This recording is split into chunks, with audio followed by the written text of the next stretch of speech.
अध्याय 5। अरे धनवानों सुनो, तुम पर मुसीबतें आने वाली हैं, इसलिए जोर जोर से रो।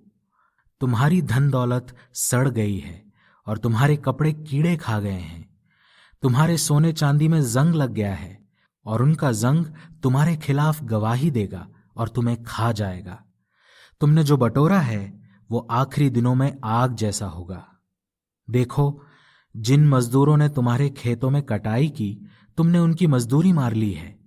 उनकी मजदूरी तुम्हारे खिलाफ चिल्ला रही है और मदद के लिए उनकी पुकार सेनाओं के परमेश्वर यहोवा के कानों तक पहुंच गई है। तुम दुनिया में खूब ऐशो आराम से जिए और तुमने अपनी हर लालसा पूरी की। तुमने हलाल करने वाले दिन के लिए अपने दिलों को मोटा कर लिया है। तुमने उस नेक जन को दोषी ठहराकर मार डाला। क्या वो तुम्हारा विरोध नहीं कर रहा? इसलिए भाइयों, हमारे प्रभु की मौजूदगी तक सब्र रखो।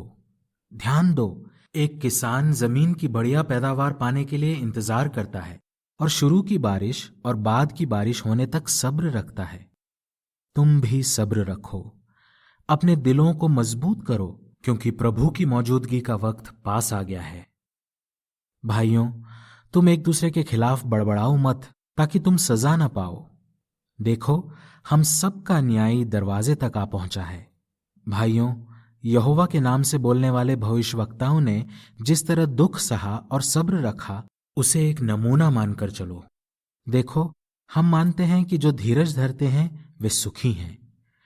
तुमने सुना है कि अय्यूब ने कैसे धीरज धरा था और यहोवा ने उसे क्या इनाम दिया था, जिससे तुम समझ सकते हो कि यहोवा गहरा लगाव रखने वाला और दयालु परमेश्वर है।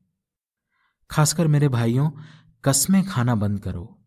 न तो स्वर्ग की कसम खाना, न ही धरती की, और न ही किसी और चीज की। इसके बजाय तुम्हारी हां का मतलब हां हो और ना का मतलब ना, ताकि तुम सजा के लायक न ठहरो। क्या तुम्हारे बीच कोई मुसीबतें झेल रहा है तो वो प्रार्थना में लगा रहे। क्या किसी का मन खुश है तो वो परमेश्वर की तारीफ में गीत गाए।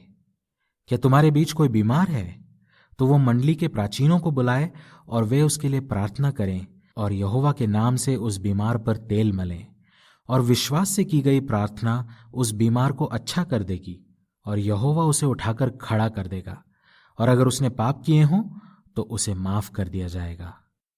इसलिए तुम एक दूसरे के सामने खुलकर अपने पाप मान लो और एक दूसरे के लिए प्रार्थना करो, ताकि तुम अच्छे हो जाओ।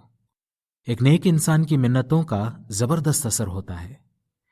एलिया भी हमारी तरह एक इंसान था, जिसमें हमारे जैसी भावनाएं थीं। फिर भी जब उसने दिलो जान से प्रार्थना की कि बारिश न हो, तो देश में 3.5 साल तक बारिश नहीं हुई। और जब उसने फिर प्रार्थना की तो आकाश से बारिश हुई और धरती ने अपनी पैदावार दी। मेरे भाइयों, तुम में से अगर कोई सच्चाई के रास्ते से भटक जाए और कोई उस भटके हुए को वापस ले आए, तो जान लो कि जो उस पापी को गलत रास्ते से वापस ले आता है, वो उसे मरने से बचाता है और उसके ढेर सारे पापों को ढक देता है।